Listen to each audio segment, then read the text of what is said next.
Well, hello there and good afternoon. Thank you for joining me. I am Frost PDP, and today we are playing Master of Orion 2, The Battle at Antares. And we're probably going the Antares route because honestly, we pretty much control the galaxy. We are again the clear color, the white color, whichever you call it. It looks clear in some pictures and white in others. The fish people are up here. The Mentor are down here, the Cylon or whatever, and the bear people are still hanging on over here. And, well, we've pretty much conquered everything. We're imperialists, and that is good. But we've come up against the Guardian at the Orion system, and that is our last real credible threat. At least, a threat to take us out, or rather kill our ships, or be a thing. Although, now that I see this fleet, they are interesting, aren't they? 6 battleships and change. That could be a legitimate concern. Let's check out the fish people. Well, their tech is kind of close to ours. Their fleet size is comparable, so they are sort of a challenge, but I think it would be a case of Germany versus America in World War II. They're pretty good, but we just have the production capability to crush them flat. Anyway, we're not actually in a war at the moment, which is good to know. There's still a country we don't have contact with. That's adorable. And we're going to take some turns here, or at least we're going to select combat, and we don't care about them, so whatever. We've been building a lot of random stuff, allowing our governors to do a lot of work for us, because let's face it, we are at the point where we're snowballing. Sure. Why not? Go for it. I do want to apologize. I know this video is a little late, and I know there are folks watching, but real life kind of hits you like that. You're doing fine 1 minute, and all of a sudden, everything comes at you at once, and you're left scratching your head. Bet you thought I was going to say you're left scratching something else. Hyperspace beast exists. That's good to know. It might eat one of my ships. It'd be kind of cool if it would lead to combat. Like the beast is attacking your starship. Okay, fight it out, guys. Like that would be kind of cool. I don't know. Trade goods, money. Anything we need to care about? Yes, I knew it. I freaking knew it. What? And I lost my guy? That is ridiculous. I'm guessing Dantos was my good one. Is he, like, pretending he's going to attack me? Wait a minute. I just missed something that was important. Biology. Go up 1 level. Can I? No. That's cute. Fine, then we're going to research this because it'll take like 5 turns. Not even. We have a colony ship, so my guy just got eaten. That's incredibly inconvenient, and it sort of sucks for a random event thing.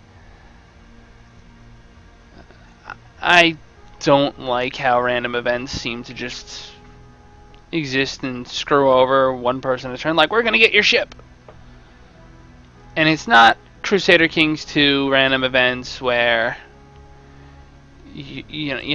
oh, random things happen, but they happen. You really can't look up on this list.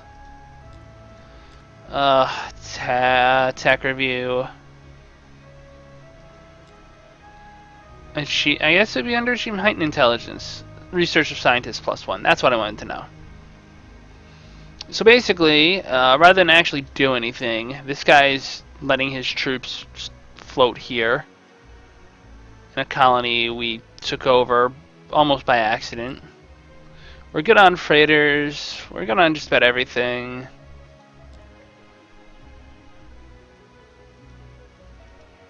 But until the hyperspace beast goes away, we might as well just sit here, because we're going to lose more leaders and stuff. Dantos. Well, I don't know how good he might have been. It's hard to tell.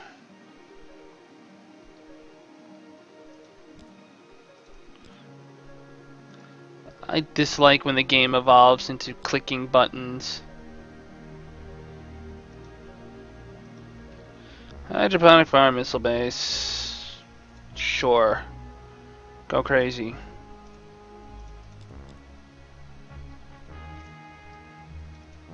Sagal Prime. More spies. Wait. You have the labor leader guy, right?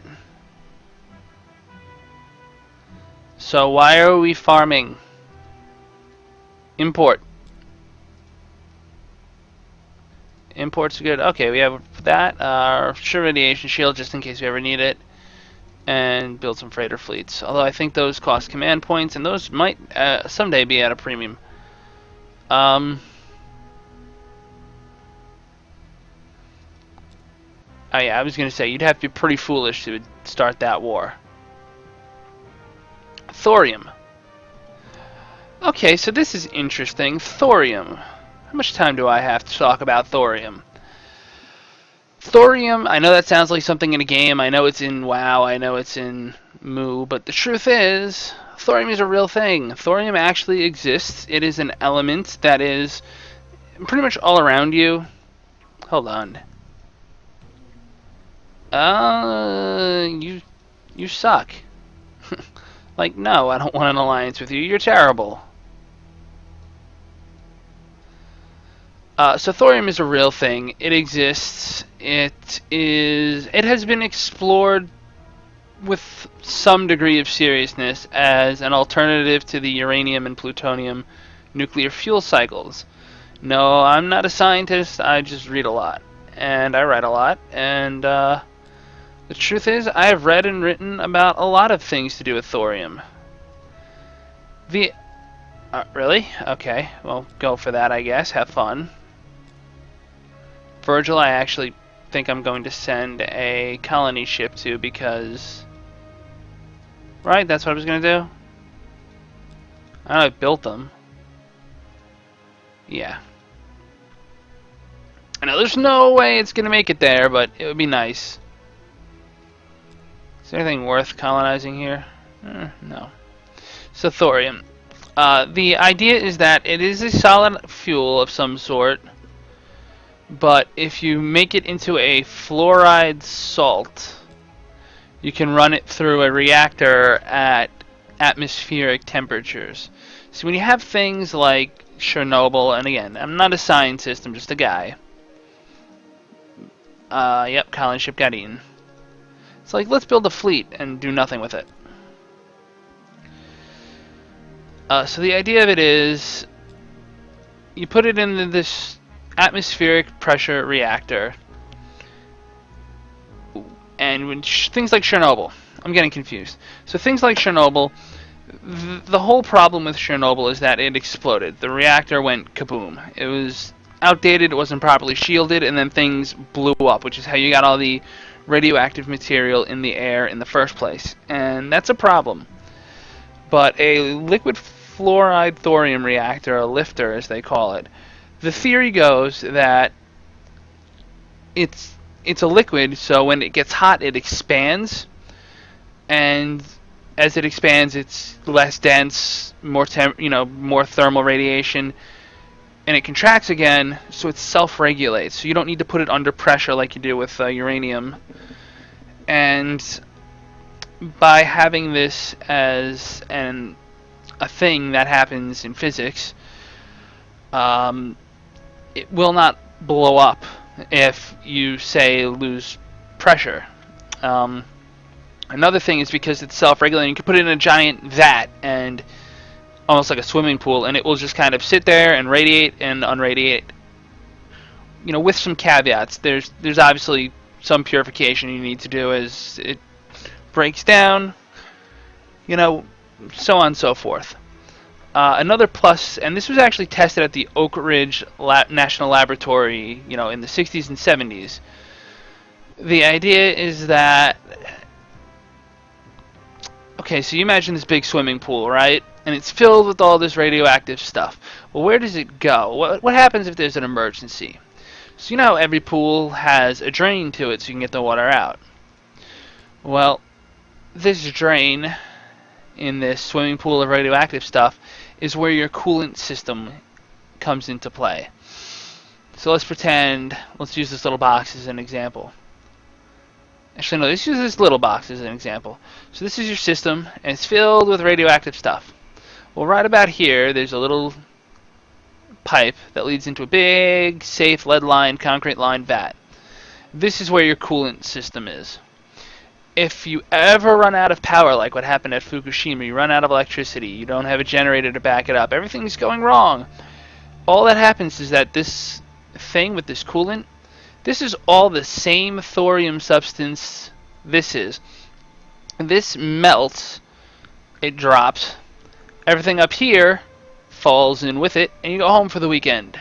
That's all that happens if there's a thorium failure. Of course, there was only one actual reactor built like this, and while it ran for a very long time, and when they wanted to go home, they would literally just pull the plug on it, the science was sort of abandoned. It was not, the research wasn't finished. And there are people, companies still after it today, but, you know, it has not been fully explored because there are lobbies, and it's expensive, it's not cheap, and there are some technical snags with what you make the pipes out of so that they don't rust. Alright, back to the game now. This is GNN bringing you today's headlines across the galaxy. The threat of the hyperspace beast has ended, thankfully. We can play again. Alright.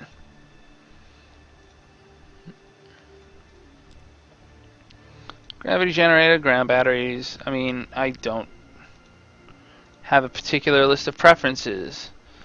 We're not min-maxing. We're just sort of going through and trying to have fun with the game. So the warp interdictor is a useful technology. It generates a field 2 parsecs in radius around the system, and it slows all movement to 1 parsec per turn. What that means is that no matter how fast an enemy ship is going, and they can go pretty quick, late game, they can almost teleport, within a certain space they can only go 1 or 2, I guess, grid movements a turn. And this gives you at least a few turns to prepare. So instead of just, oh, they're going to arrive in 1 turn, they have to spend 2 or 3 turns in travel. Nice little thing to have on hand. So you're going to go there. And we're finally back at it. We're finally doing things that are constructive. And we're going, oh, black hole, huh? To Draconis then, where there is in fact a Terran world we can make use of. In fact, I think that's what we were going to do before, you know, Space Beast. Oh, wow. What a map, huh? So, we care about Zib because we don't want this guy colonizing anything, although it doesn't really matter too much. We're just going to let time pass. Freighter fleets are done. I think we could use a couple colony ships just for the sake of having more colonies to auto-build on. Speaking of auto, that's an auto lab. I don't think I've quite figured out why we have silicoids researching when they're really not the best at it. 77 research is nice, but look at the difference. 157 production. I'm just going to put this on auto build because it's going to pop up every turn. And we lose 70 science, which is a fraction. So what else is going on in life? Well, aside from the things which have kept me from putting this video out, which is going to go up as soon as I finish it, I'm going to take a break in a few minutes and put it up. Wow, actually quite a few minutes. Yeah, we're going to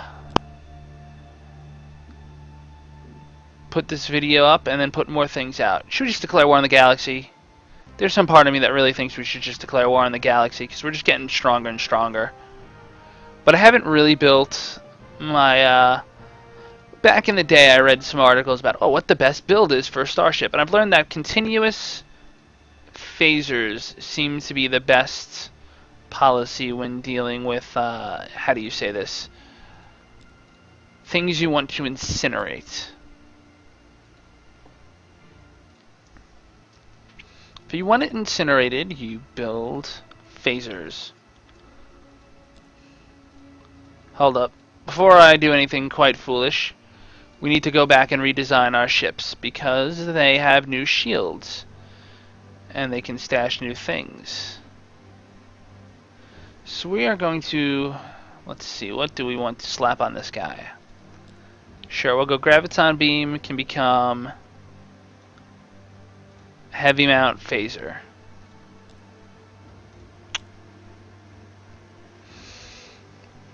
And we can even slap another Pulse-On missile or two. Once you get the Pulse-On missiles, the main reason you're shooting is in case somebody has anti-beam but not anti-missile defenses. And they'll deal some damage. It's also nice that you have something you can launch at a planet and bombard it, basically. Seraphim. Wow, that is some old, antiquated technology there. So once again, Phaser, Heavy Mount, go. This is our take enemy ship over setup. So we still want a few neutron blasters because it will severely weaken their defenses. We don't need this anymore, do we? No, we don't. Is there anything else I can put on? Not really. Yeah, this thing is designed to sit back and take a few shots and kill some Marines and all that. The Knight. That's my heavy offense. Phaser, Heavy Mount, go. And another point defense fusion beam, because why not? So the next generation of ships has been ordered, if not put into production. 9 out of 19. It's producing 163. That's actually really, really good. I'm just going to put you on auto build because I don't really care what you do. They have signed a non-aggression pact, so the universe is starting to recognize we might be a little bit of a threat. This fine friend is sending ships to police systems we share. I actually want to make sure that Starbase finishes relatively quickly. Just because that world is vulnerable, it could actually be... I know this is a strange thought, it could be attacked. Good. Do what you want.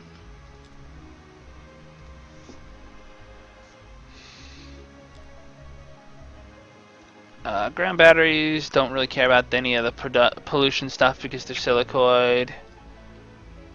I mean, we might as well make them fortress worlds.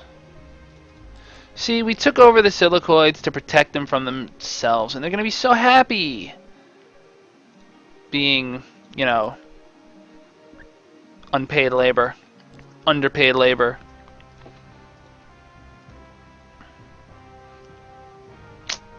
Structural analyzer is nice once you get a little miniaturization, and it's very damaging. Cybertronic computer, hey, free computer for better accuracy, always nice. Alright, I think we have enough colony ships. What can you do for me now? Defenses, I suppose. We get 380 a turn. It's cool. It's cool. Here we can actually use the core waste dump, recyclotron, subterranean farms, and weather controller. We have a mixed world here. We don't usually have those anymore. Again, the term is antiquated. Like antique, like from a long time ago. Quated is in... I don't know what quated is for, to be honest. So our colony ships are taking about as long as you might imagine them taking. So for that, to dodge that black hole, we have to go up to Zib. Which honestly, we should probably send more than one to Zib anyway. Do we care about No. Do we care about Septum? No. Serpens? Nah, I mean, only as a territorial thing. We can't get straight there anyway. But, you know, anything else we'll have to wait for another episode because this one is over. Until next time, thanks for joining me, and as always, La Paz.